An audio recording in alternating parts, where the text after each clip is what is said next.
Imagine it's 1995 or 1996. You're 10 or 11 years old in India. Back then, Hollywood movies aren't a button press away on a streaming service. They are a rare late night event. The portal to that world? Friday nights on DD Metro, around 11 p.m. For a kid staying up past bedtime, there was a prevailing, almost mythic cultural whisper that Hollywood cinema was strictly synonymous with cheap adult content. But then, a forgotten 1990 gem flashes onto the CRT screen. Short Time, directed by Gregg Champion and starring the incomparable Dabney Coleman. Within 90 minutes, that childhood myth is utterly shattered. What you get instead is a movie that is awesome, fiercely funny, deeply moving, and entirely clean-hearted. At its core, it introduces a young mind to a towering cinematic truth. There is nothing more terrifying or more wildly entertaining than a man who realizes he has absolutely nothing left to lose. To understand why Short Time works so well, we have to look at its pacing structure. It balances on a narrative razor's edge, a terminally ill comedy. Bert Simpson's arc: risk-averse cop, days from retirement, hospital mix-up, false diagnosis, desperate father, wants to die for insurance money, the deadliest man alive, invincible out of pure recklessness. The movie's pacing relies entirely on a brilliant inversion of classic action tropes. In a standard 90s action film, the protagonist fights desperately to survive.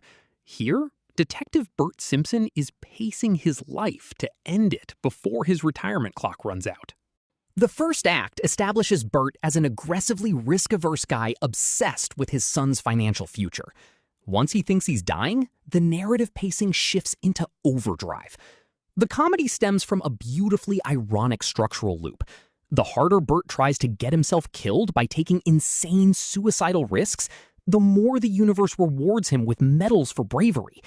It's an escalating ladder of desperation, where the audience laughs at the exact moment Bert gets frustrated by his own survival. But if there is one sequence that sears itself permanently into the memory of an 11-year-old watching on a Friday night, it's the car chase.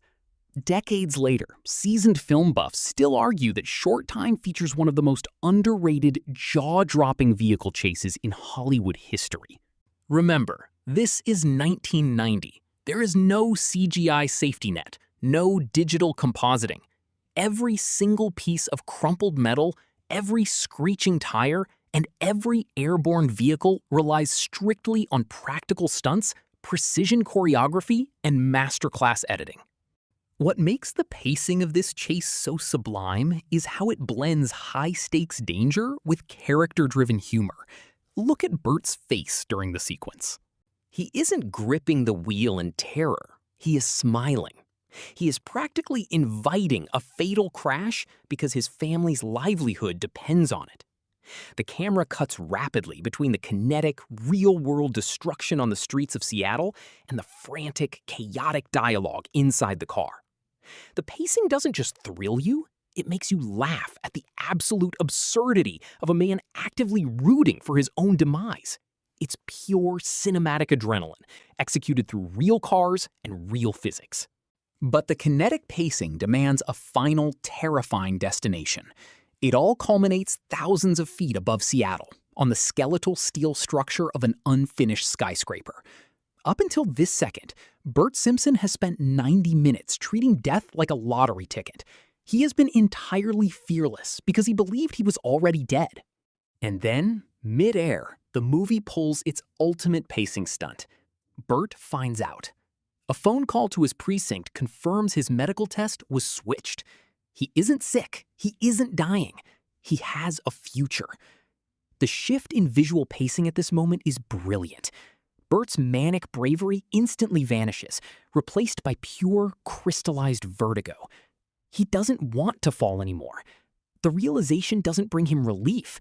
It brings him the defining realization of the whole film. Everything he has is worth living for. Beneath the practical stunts, the exploding buildings, and the zany humor, the pacing of Short Time slows down exactly when it needs to, anchoring itself in a deeply human emotional truth. It shows a father's fierce, unyielding love for his family. As a child watching from a living room in India, that realization had an immense impact. It wasn't just an action movie. It was a testament to what a parent will do to secure their child's future. Short Time may be a forgotten relic to mainstream Hollywood history, never even receiving a proper modern streaming or Region 1 DVD release. But for those who caught it on DD Metro on a warm mid-90s Friday night, it remains an unforgettable masterpiece of practical filmmaking, perfect comedic timing, and heartfelt storytelling. If you enjoyed this trip back to 90s late-night cinema, hit the like button and share this deep dive. Subscribe to Forgotten Frames to join the 11 p.m. club for weekly looks at hidden masterpieces. Until next time, keep watching the classics.